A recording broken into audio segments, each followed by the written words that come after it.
আমরা লাইফে যত যাই প্ল্যান করি না কেন, লাইফ কিন্তু ঠিক তার মতন করেই চলবে, তার রুলসে, কখনো ঠিক বা কখনো বেঠিক। তো আমাদের সেটা নিয়ে না ভেবে আমাদের কিন্তু আগের দিকে এগোতে হবে। তো তার জন্য আমাদের যখনই কোনো জায়গায় ঘুরতে যাওয়ার হয়, আমাদের সবসময় সেই ট্রিপটা হয় কিন্তু আনপ্ল্যান। তো এইভাবেই আমরা বেরিয়ে পড়লাম মন্দারমণি যাওয়ার উদ্দেশ্যে। তো হঠাৎ করেই আমরা আগের দিনই হোটেল বুক করলাম, আর তারপরেই কিন্তু আমরা বেরিয়ে পড়লাম আমাদের ডেস্টিনেশনে। তো চলো তোমাদেরকেও দেখাই আমরা কোথায় কি যাচ্ছি। আর যাওয়ার পথে আমরা কিন্তু কোলাঘাটে কিন্তু এই রেস্টুরেন্টটার থেকে কিন্তু আমরা খাবার খাই, মানে সকালের ব্রেকফাস্টে আমরা এখান থেকে করি। আর আজকের ব্রেকফাস্টে নিয়েছিলাম প্লেন তাওয়া রুটি, মিক্স ভেজ ছিল, আর তার সাথে কায়রার জন্য ছিল ম্যাগি।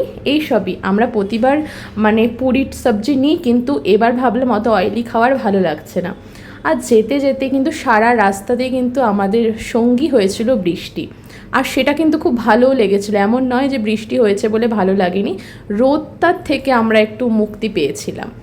তো তারপরে কিন্তু বৃষ্টিটাতে আবার একটু এসে মনটাও খারাপ হয়েছিল যে আসলাম, ঘুরতে কি পারবো না। কিন্তু ওই যে বললাম, আমরা এসে কিন্তু রুমে চেক ইন করে গিয়ে তারপরেই কায়রাকে খাইয়ে ঘুম পাড়িয়ে কিন্তু আমরা চলে এসেছি সুইমিং পুলে। তো এখানে এসেও কয়েক ফোঁটা করে বৃষ্টি পড়ছে, কিন্তু তাতে কোনো ব্যাপার না, এটাতেই ভালো লাগছে যে অ্যাটলিস্ট রোদটা নেই। তো দুজনে মিলে চলে এসছে। আর এইখানে আমরা যে দুজনে কি করছিলাম সেটা আমরাই জানি না, কারণ আমি তো সুইমিং জানি না একদমই, আর অভি হয়তো অল্প বিস্তর জানে, আর আমি তো একদমই জানি না। তো যাই হোক, আমাদের মেইন মোটিভটাই ছিল কিন্তু আনন্দ করা, তো আমরা সেটাই করছিলাম এসে। তো এরকম মানে স্কোপ না খুব একটা পাওয়া যায় না যে আমরা দুজনে একা আছি, কারণ সবসময় কায়রা আমাদের সাথে থাকে, তো আমাদের অ্যাটেনশনটা কিন্তু ওর দিকেই চলে যায়। তো যেহেতু ও থাকে, আর আজকে যেহেতু কায়রা ঘুমাচ্ছিল রুমের মধ্যে, তো তার জন্য আমরা এসেছিলাম। আর আমাদের এই কটেজটা মানে এতটাই সুন্দর ছিল, তোমাদের এই কটেজের আমাদের যে রুমটা ছিল, তোমাদের সেই রুম ট্যুরটা না হয় পরের ভিডিওতে তোমাদের সাথে শেয়ার করব। তো তারপরে কিন্তু আমরা সুইমিং পুলে স্নান করে আমরা চলে এসেছিলাম একটু সি বিচে ঘুরতে, আর এখন কিন্তু বিকেল 4:30 মতো বাজে।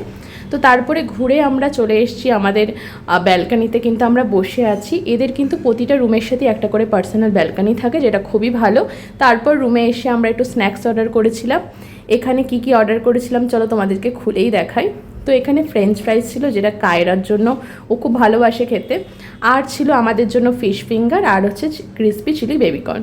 তো এই কটাই কিন্তু আমরা খেয়েছি। তো খাওয়ার পরে কিন্তু অভি আবার ওকে নিয়ে কিন্তু একটুখানি ওদের বাইরে যে গার্ডেন এরিয়াটা আছে সেখানে কিন্তু চলে গেল। তো সেখানে কিন্তু বাচ্চাদের খেলার অনেক রকমেরই অনেক কিছু ছিল, তো সেটা তোমাদেরকে আস্তে আস্তে নেক্সট পার্টগুলোতে দেখাবো।